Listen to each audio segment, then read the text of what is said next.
Now, the thing I remember saying at the beginning of this whole foldables wave is if we really want these foldables to catch on, if this really is the future of how smartphones could be, then the tech is gonna have to get better and better to the point where folding in half is just another feature, right? There can't be huge compromises or massive price tags or awkward things about it. It has to just be one more thing, because at that point, you know, it's kind of cool that it folds, but that's when early adopters are going to give it a shot and really see what it's about. But if you want everyone to be trying these things, it's got to be just one more feature. It's got to be a normal phone in every other way, except for the fact that it also folds in half.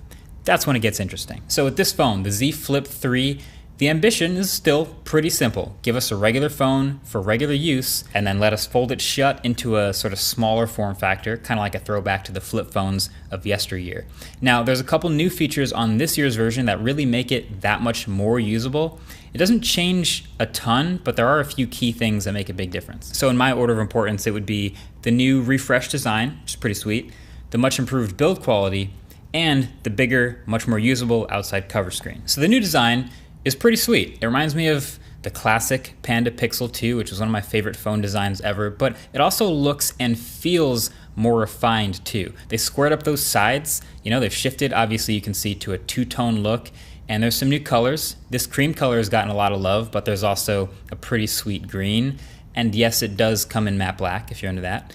Or you can just grab an icon skin from the link in the description and make it look even more sick.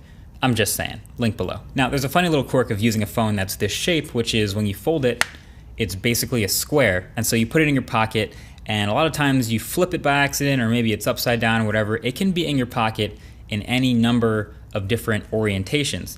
And so when you pull it out of your pocket, there's this brief moment where you have to figure out where you're at, figure out what's right side up. And so this dual tone front and also the little tiny indentation for the fingerprint reader power button on the side has been my way of just like quickly finding home and getting into using the phone. And so it's got a little utility. I like that. And I really like that they found a lot of other subtle little things to improve about the build quality too. The flat sides, like I said, really nice, but also this hinge is even more sturdy and will hold almost any angle you want until it's nearly shut, which is when the magnets take over and give this satisfying, that clap when it slaps shut. It's a nice hinge, and it also now happens to be IPX8 water resistant, so while you should absolutely still keep it away from sand or dust, it can now survive a splash of water or falling into a puddle and be totally fine, so that's dope.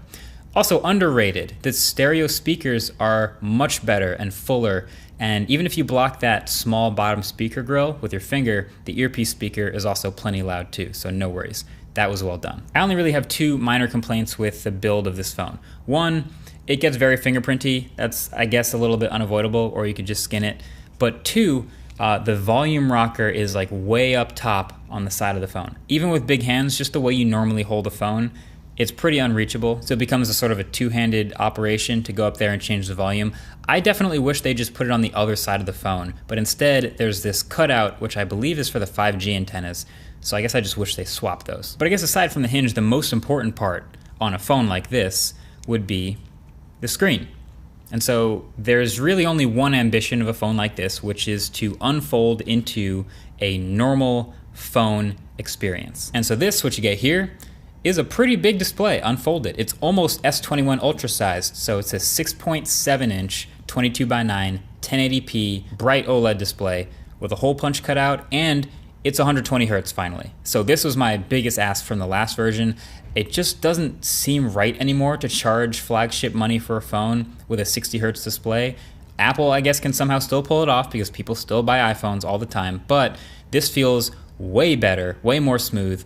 Love the high refresh rate experience now. But a couple things about this screen. So first of all, the top of the screen protector, it's a 30% harder cover glass on the screen. Great feature, but this top layer of the screen protector is like cut out around the selfie camera, and it's pretty annoying. Like, it kind of looks like one of those cheap pre-installed screen protectors, and it really makes me want to remove it, but Samsung would really like you to not remove it.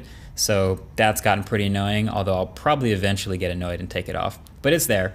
But two, the crease. The crease is definitely still here. In fact, it hasn't changed all that much from the last flip. It's right through the middle of the phone where your finger runs over it all the time when you're scrolling through normal things like social media or emails or whatever you're doing.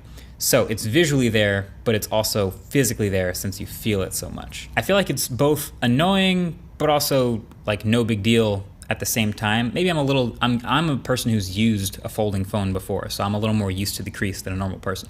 But it's true, if you just look at the content on the screen, you can definitely ignore it. The keyboard is below it, doesn't touch it, so all that's fine. But on the other hand, it's definitely still noticeable. Even if you're just a little bit off axis, it catches your eye sometimes.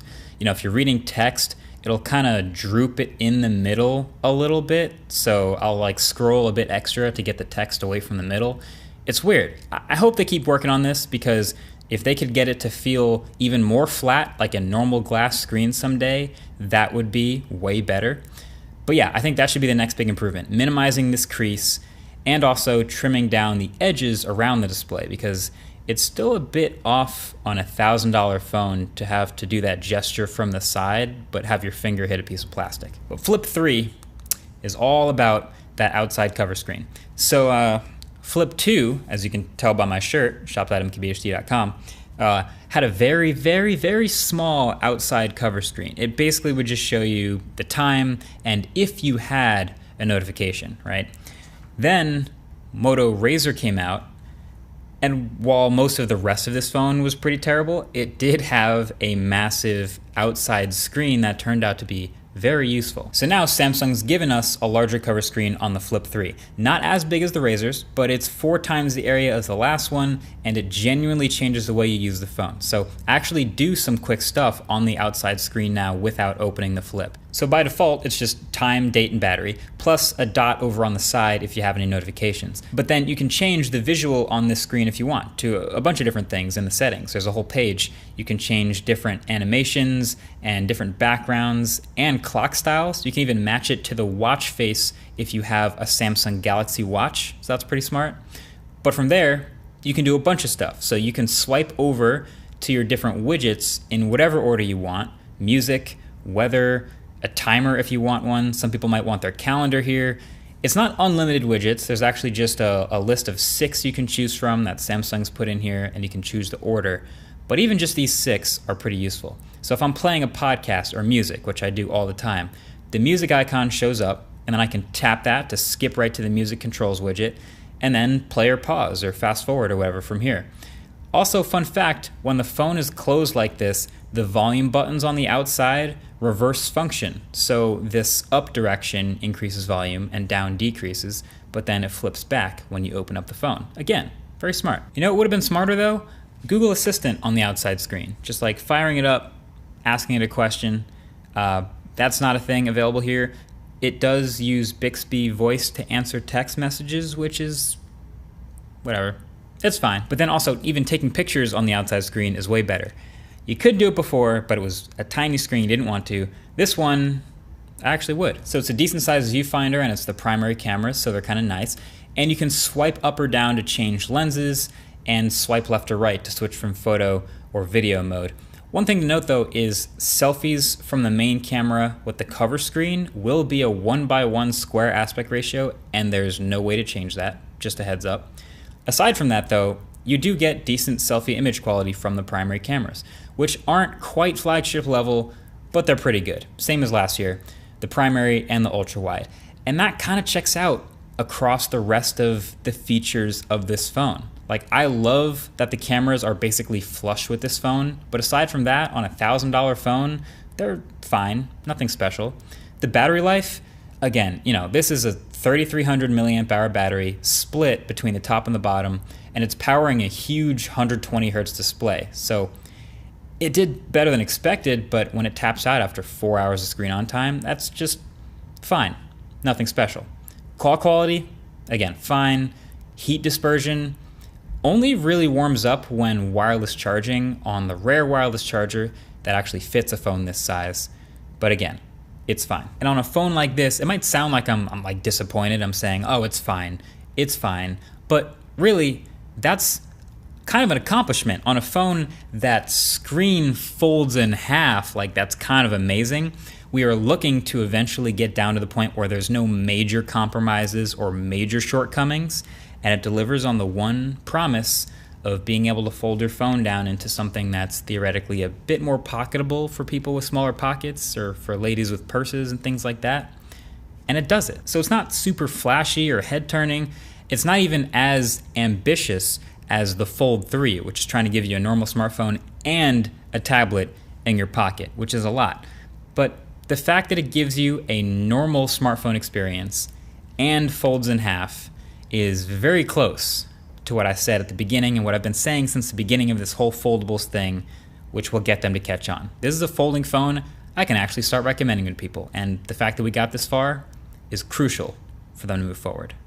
But speaking of crucial, shout out to Crucial for sponsoring this video. It's perfect. Okay, so Crucial, a brand of Micron, has been really good and really experienced with SSDs. Now, when I say SSD, you might be picturing like one of these guys that just goes into your computer. But Crucial is one of the biggest memory manufacturers in the world. So they've brought their expertise to making external solid-state drives. And these guys are super useful. So a single external SSD like this is going to give you incredible performance, reliable quality, and durability with zero moving parts. And they're compatible with not just Windows and Mac OS, but Chrome OS, the Xbox, the PS5, Android, and the iPad Pro. You know, the one iOS device that actually has a USB-C port. It's a pretty ideal universal solution to so many things. I've talked a lot about devices in the past that have lower base storage just to get away with having a lower base price. And so, you know, cloud storage has been a popular solution to this problem. But when you think about that economically, you want it to save money by going into lesser storage, but then you spend money every single month to sort of rent that space in the cloud, which seems crazy when you can just have 4 terabytes in your pocket like this. So we use these in the studio here all the time for transferring video files and assets between computers. But for you, I mean, it's whatever you want. The Tiny X6 offers up to 4 terabytes of storage at 800 megabytes per second read-write. Or if you're like me and you just need the speed, you can get the Crucial X8, and that'll do 1,050 megabytes per second for up to 2 terabytes of storage. So future-proof yourself. Grab a Crucial SSD. I'll have the link below if you want to check out the X6 or the X8. And of course, I have the X8 if you care. That's the one I carry with me all the time in my backpack. But that's pretty much it. Thanks for watching. I'll catch you guys in the next one. Peace.